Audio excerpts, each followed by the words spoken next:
Okay, we are at the Walden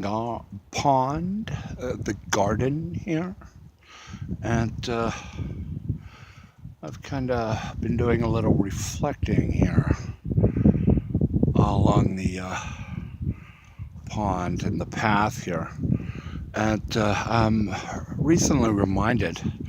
of a book of criticism of that came out in I think in the 50s, and and it was by an MIT professor at the time named Leo Marx. And the name of the book that he published was "The Machine in the Garden," and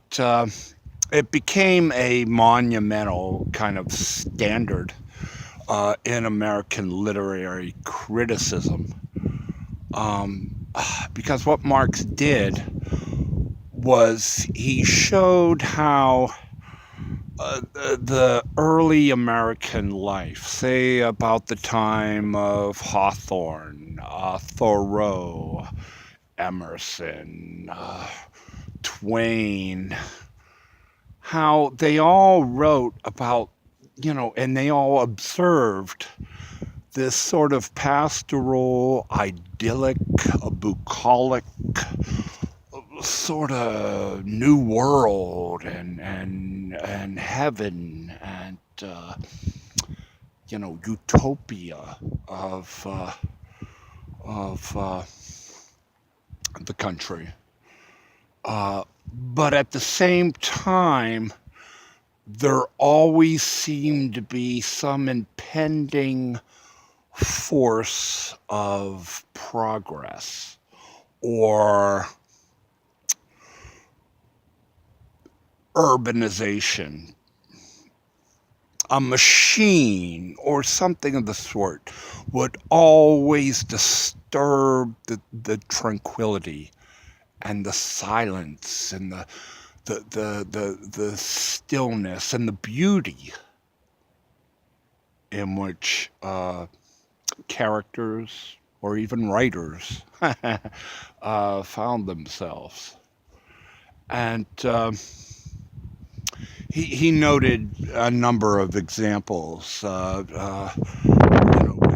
with Mark Twain's Huckleberry Finn. You have Nigger Jeff and you have Huck floating down the river in this sort of island unto themselves and just having a great time until the big ship, lurches out of the fog and, throws them off. There always seems to be some disturbance in the quiet setting, and a machine or some sort of progress, a sign of progress, to disturb the quietude and the tranquility of the place. And Leo Marx in the introduction to the book begins with Hawthorne in one of Hawthorne's journals, writing in Sleepy Hollow about the beauty and the coming day and the dawning light and the bugs on the ground and how they were creating their lives and going through the day, and then just all of a sudden he notes the sound of a distant train, and how this train seems to just shatter his repose and the stillness, and it seems to be a bringer of the city, the bringer of people from Boston and away, and this cry of the train in this sort of stillness and this this little pastoral he found up in the Sleepy Hollow recesses of the hills there in Concord.